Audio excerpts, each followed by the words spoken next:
Fala galera, sejam muito bem-vindos ao canal Arte Nerd.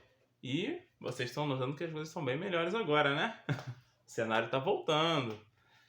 Mas vocês estão vendo que tem uns buraquinhos aqui, né? Porque eu tive que realocar algumas coisas, tive que fazer algumas mudanças. Mas em breve vocês vão saber melhor sobre isso. Eu vou fazer um vlogzinho mostrando sobre como tá ficando a estante, por que eu botei desse jeito. Mas isso aí é papo para outro vídeo. Mas hoje nós falaremos sobre X-Men. Pois é, esse aqui é o volume 2 da saga dos X-Men.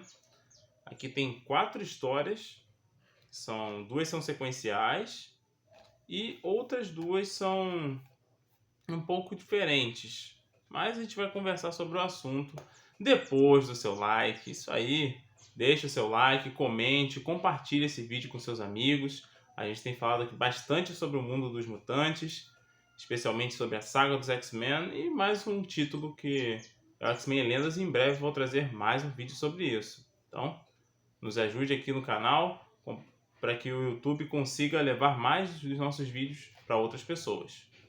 Conto muito com a ajuda de vocês. Então, bora pro vídeo.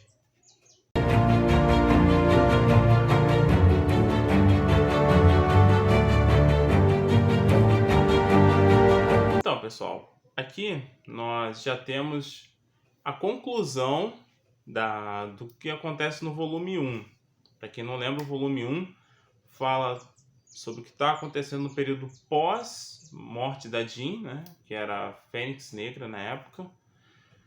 E, bem, isso é bem um spoiler, tá, gente? A saga da Fênix é muito, muito antiga. Foi lá nos anos 80. Tipo, antes mesmo de sair Crise nas Infinitas Terras. Poxa, é muito, muito tempo mesmo. Então, claro que Crise é da DC, mas só pra vocês terem um parâmetro aí. Que Crise foi 85, essas histórias são de 83, se não me falha a memória. Então, nós temos aqui o que está acontecendo com o Scott Summers e o relacionamento dele com uma certa personagem, que é muito importante. A trama ela vai ter uma conclusão mostrando quem é o verdadeiro vilão dessa história, quem está manipulando tantos personagens para prejudicar os X-Men. Existe um motivo para isso, tá? Esse motivo está diretamente ligado à história da Fênix Negra.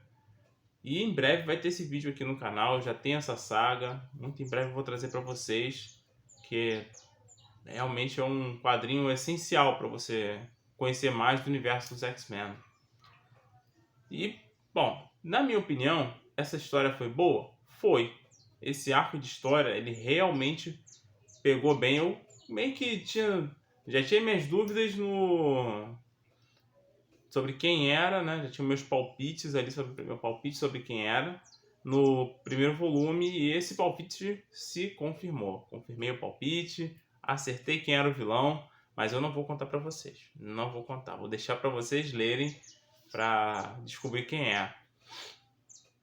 E, na minha opinião, a história rolou muito bem. Os métodos de como o autor conseguiu trabalhar isso ficaram bem legais. Foi compreensível, foi bem pé no chão, na minha opinião foi bem pé no chão isso, porque o vilão em si ele realmente é muito ardiloso, ele sabe mexer com a cabeça das pessoas, ele sabe realmente como trabalhar os medos, os anseios de cada um. O cara é realmente muito, muito perigoso.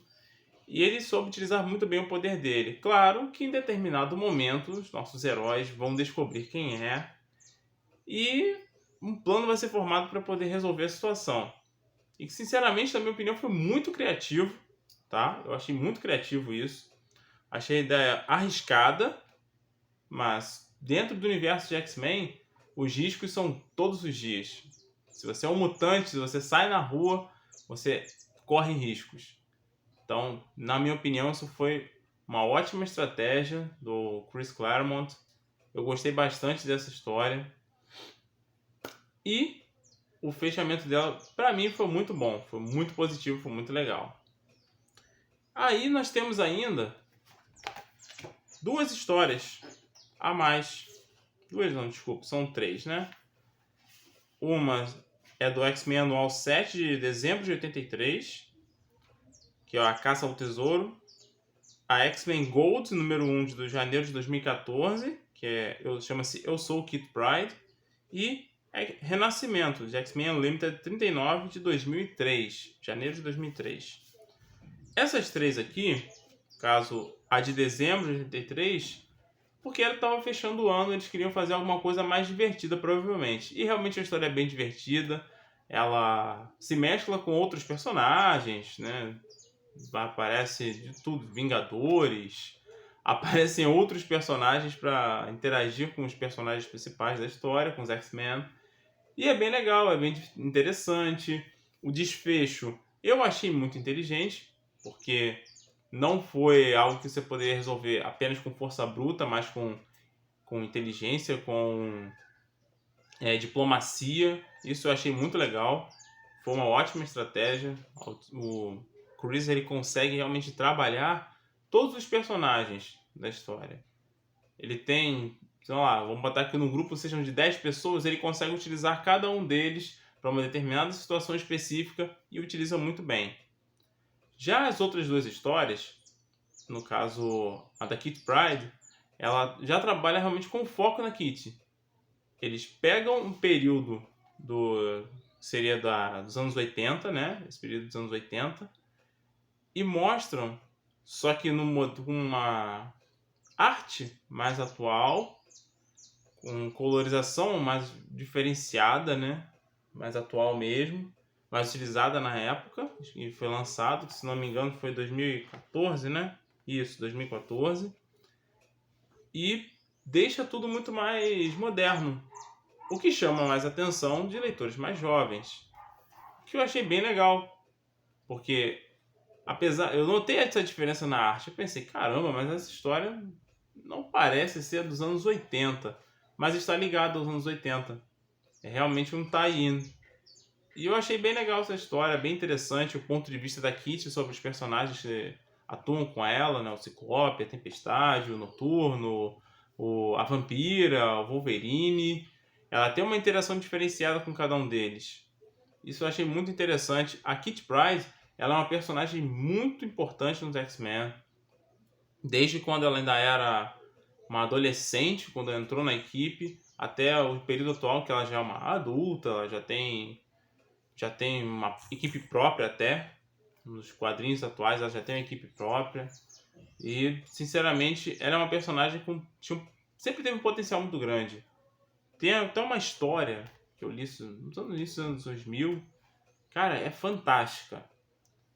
O grupo é formado por ela, uma menina chamada Xian, o Shola, que é um telecinético, e um humano. O grupo é de 4 pessoas e funciona que é uma beleza. Eu sinceramente gostei muito da história, é uma história com muita ação. Ela tem uma pegada até política de certo modo, que a Kitty, ela tem esse teor mais social, político. Ela é uma pessoa muito ativa nesse sentido. E cara, é uma história muito maneira. Eu não tenho esse quadrinho, infelizmente.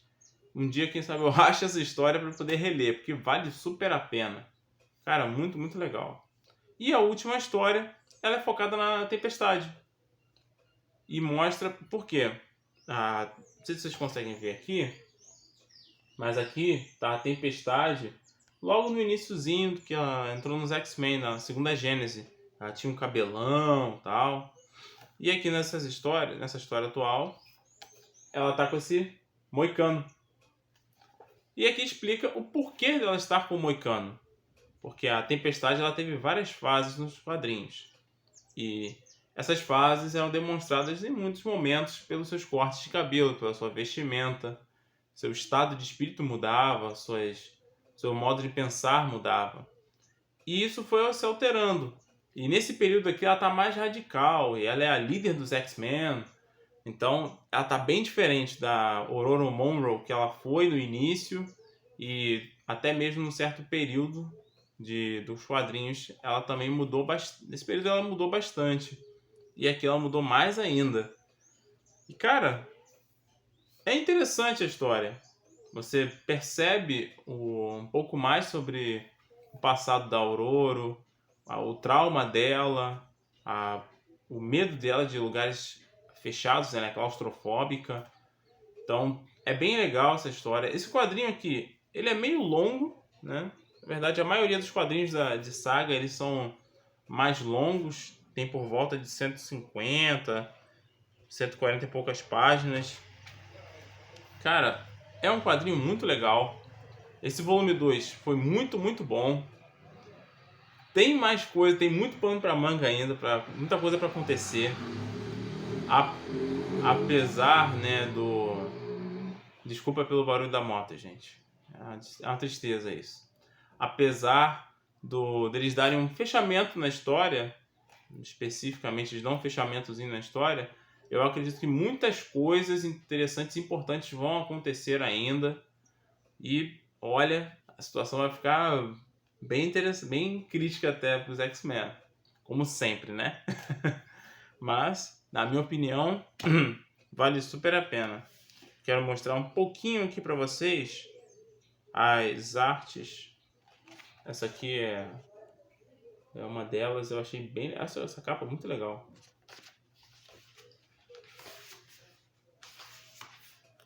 Aqui temos essa outrazinha logo no iniciozinho da história.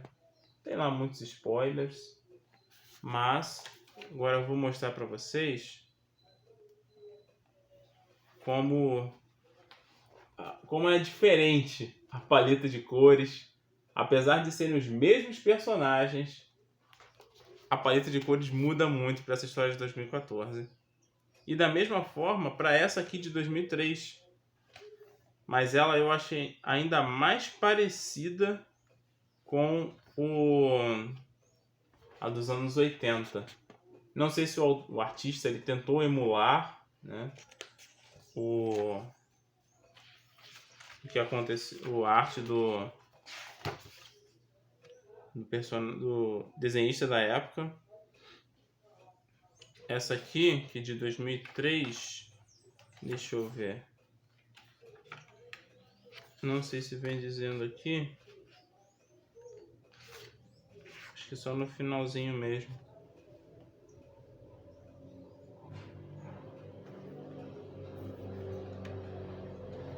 A arte aqui é do Paul Smith. Essa arte aqui é do Paul Smith. E lá no início, nas primeiras histórias, também era do Paul Smith. Mas eu tô achando que tem algumas diferençazinhas. Já essa terceira história mesmo, que tem um tom mais moderno, é do Bob McLeod. E sinceramente eu achei bem legal. Acho muito maneiro isso.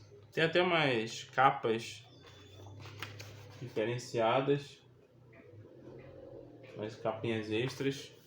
Capa alternativa, né? É bem legal essa capa aqui com o anjo. Vocês podem ver também que a tempestade está bem diferente aqui. Mas bem legal esse quadrinho. Vale muito a pena dar continuidade à saga dos X-Men. Tem muita história boa vindo. Pelo menos eu tenho quase certeza disso. Porque vai ter muita coisa legal para ler. Então é isso, pessoal. Espero que vocês tenham gostado desse vídeo. Eu gostei muito desse quadrinho, nesse volume 2. Espero que o volume 3 eu venha gostar também. E muito em breve trago para vocês o vídeo.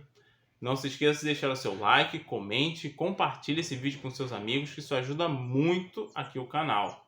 E, é claro, fiquem ligados também lá nas minhas redes sociais, que de vez em quando eu vou trazendo mais alguns conteúdos por lá e vocês vão ficar sabendo também quando tem vídeo novo. Beleza? Muito, muito obrigado pela ajuda de vocês, pela presença de vocês aqui. Um forte abraço, a gente se vê na próxima. E boas leituras para todos nós. Valeu!